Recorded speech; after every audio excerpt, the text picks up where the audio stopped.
Assalamualaikum warahmatullahi wabarakatuh. Selamat pagi, Ibu dosen biologi dan rekan-rekan mahasiswa.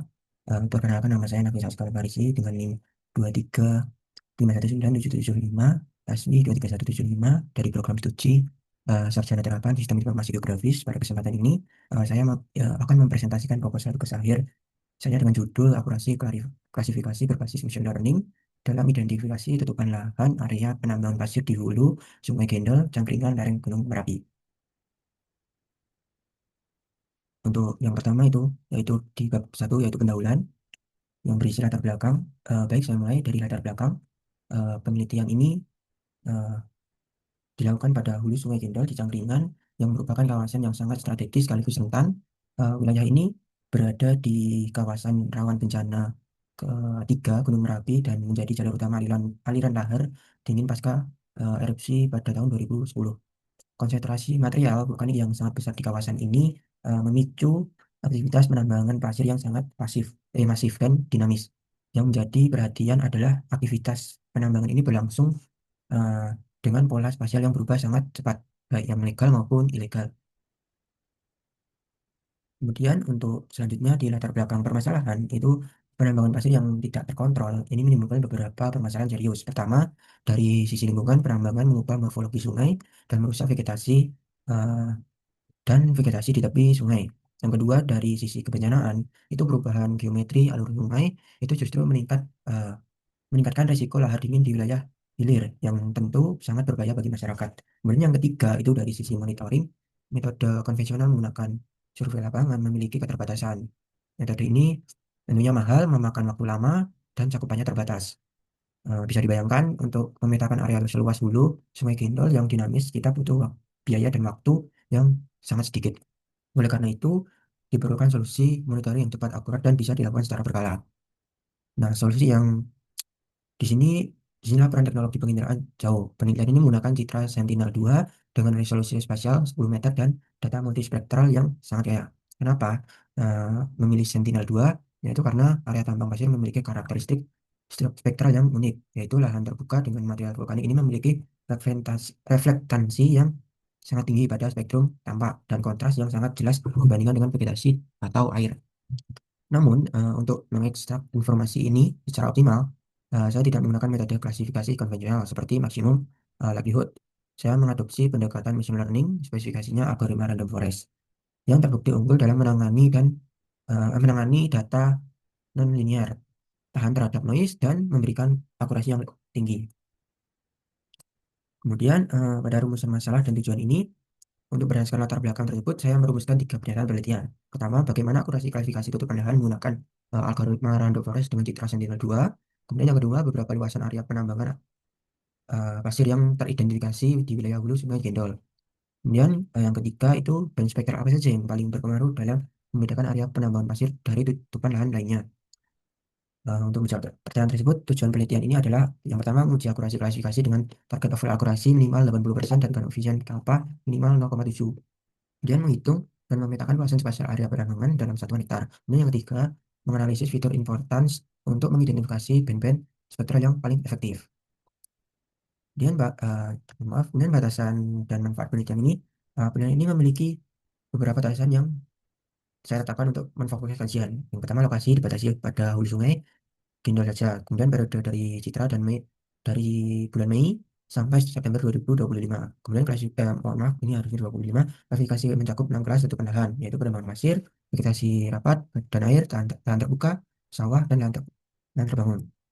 Kemudian manfaatnya itu memberikan bukti empiris tentang aktivitas rainforest dalam konteks penambangan vulkanik dan mengidentifikasi band-band spektral yang optimal untuk deteksi tambang pasir.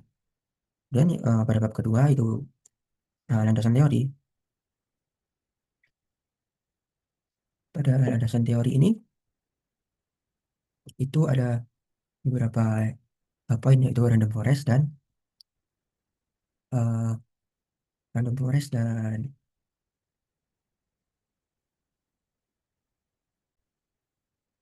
baik, saya lanjutkan. Kemudian yang ke slide yang berikutnya yaitu random forest. Ini metode yang saya gunakan itu ada random forest. Kemudian keunggulannya itu karena menangani data linear, kemudian ada tahan terhadap noise dan akurasi tinggi, kemudian menyediakan fitur ambiguitas seperti tadi. Dan selanjutnya itu pada bab ketiga itu metode penelitian. Eh, itu beralokasi tadi di hulu sungai Kendol, kemudian ada data penduduknya itu misalnya ada DPJP, lapangan, dan peta administrasi, kemudian ada Big Dinas. Kemudian alat dan bahan yang digunakan itu ada Google Earth Engine, ArcGIS-Pro, Microsoft Excel untuk tabulasi data dan analisis statistik. Kemudian ada bahan, itu bahannya ada Citra Sentinel-2 tentunya, dan ada DAM yang digunakan untuk analisis topografi, kemudian ada peta rupa bumi untuk koreksi geometrik. Kemudian ada alur pengolahan.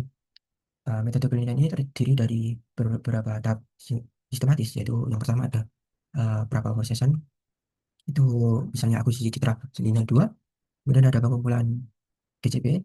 Saya akan melakukan survei lapangan untuk mengambil titik sampel yang representatif untuk setiap kelas tutupan lahan. Itu data ini akan dibagi dengan rasio 70% untuk training dan 30% untuk testing. Menggunakan teknik purposive sampling dan random sampling. Dan tahap yang ketiga itu klasifikasi machine learning. Itu ada beberapa 4 tahap. Itu ekstraksi nilai, pelatihan model random forest, klasifikasi seluruh area region, post processing. Kemudian tahap yang keempat itu validasi dan analisis menggunakan data testing yang independen untuk menghitung matriks konfusi, overall akurasi, dan koefisien kappa. Kemudian dilakukan analisis spasial untuk menghitung luasan dan menganalisis fitur importance. Dan output yang diharapkan dari penelitian ini itu mencakup output penelitian yang pertama ada peta tematik tutupan lahan, hasil klasifikasi dengan fokus pada sebaran area penambangan pasir, dilengkapi elemen kartografi standar. Kemudian yang kedua itu tabel hasil uji akurasi, menampilkan nilai overall akurasi, koefisien kappa, produce akurasi, kemudian ada user akurasi untuk setiap kelas. Kemudian hasil yang ketiga itu tabel klasifikasi untuk luasan area penambangan pasir dalam 1 hektar beserta persentasenya terhadap total area kajian. Kemudian yang keempat itu fitur importance yang menunjukkan ranking kontribusi setiap band, spektral, Sentinel-2, dan dalam klasifikasi khususnya untuk kelas penambangan pasir. Mungkin itu saja presentasi proposal tugas akhir saya. Diharapkan dapat memberikan kontribusi baik secara metodologis maupun praktis untuk monitoring area penambangan di kawasan rawan bencana. Terima kasih atas perhatiannya. Saya siap menjawab pertanyaan dari Bapak Ibu dosen penguji. Untuk pertanyaan pertama itu eh, menyebutkan akan menggunakan random forest. Nah, pertanyaannya kenapa memilih random forest dan bukan algoritma machine learning lain seperti super vector machine atau natural network? Dan bagaimana Anda bisa yakin bahwa random forest adalah pilihan terbaik untuk kasus ini? Terima kasih atas pertanyaannya. Yang pertama, dari sisi karakteristik, kita multispektral Sentinel-2 memiliki jumlah band yang tidak terlalu banyak, sekitar 10 hingga 13 band. Yang relevan, random forest sangat efektif untuk data berdimensi menengah seperti ini, tanpa memerlukan komputasi yang terlalu berat seperti natural network. Kemudian kedua, itu penelitian terdahulu oleh Wong At yang saya rujuk dalam Dijon Pustaka menunjukkan bahwa random forest memberikan overall akurasi sekitar 92% untuk permintaan tambang pesisir ilegal lebih tinggi dibandingkan SVM di lokasi yang berbeda. Kemudian ketiga, dari sisi interoperabilitasnya, random forest menyediakan fitur important analisis yang sangat penting untuk menjawab rumusan masalah ketika saya lihat. Ini memungkinkan kita memahami band mana yang paling berkontribusi, yang sulit didapat dari algoritma black box, black box seperti natural network. Keempat, dari sisi praktis, random forest lebih rebus terhadap overthinking. Kita tidak memerlukan counting parameter yang rumit. Ini sangat penting mengingat keterbatasan waktu. Kemudian untuk pertanyaan yang ketiga, eh, menargetkan overall akurasi 80% dan kappa 0,7. Bagaimana jika hasil yang didapatkan ternyata di bawah target? Nah, memang benar bahwa beberapa penelitian machine learning mencapai akurasi 90%, bahkan lebih. Namun, target 80% saya tetapkan berdasarkan standar eh, penelitian sebelumnya untuk pemetaan tutupan lahan menggunakan remote sensing yang menyatakan bahwa akurasi minimal 85% adalah acceptable untuk level 2 classification. Saya menetapkan 80% sehingga threshold minimum dengan harapan hasil aktual akan lebih tinggi. Target kapal 0,7 juga masuk kategori baik menurut penelitian sebelumnya. Mengenai rancangan kontingensi, jika hasil di bawah target, ada beberapa strategi saya siapkan, yaitu menambah jumlah sampel training. Mungkin 70% dari sampel awal belum cukup representatif, terutama untuk kelas penambahan pasir yang sangat dinamis. Saya akan kembali ke lapangan untuk menambah KCP. Kemudian, saya akan menambahkan indeks spektral seperti NDVI, NDVI, atau Barrier Soil Index yang meningkatkan superabilitas kelas ini untuk meningkatkan akurasi signifikan. Mungkin itu saja yang dapat saya sampaikan. Kurang lebihnya, mohon maaf. Wassalamualaikum warahmatullahi wabarakatuh.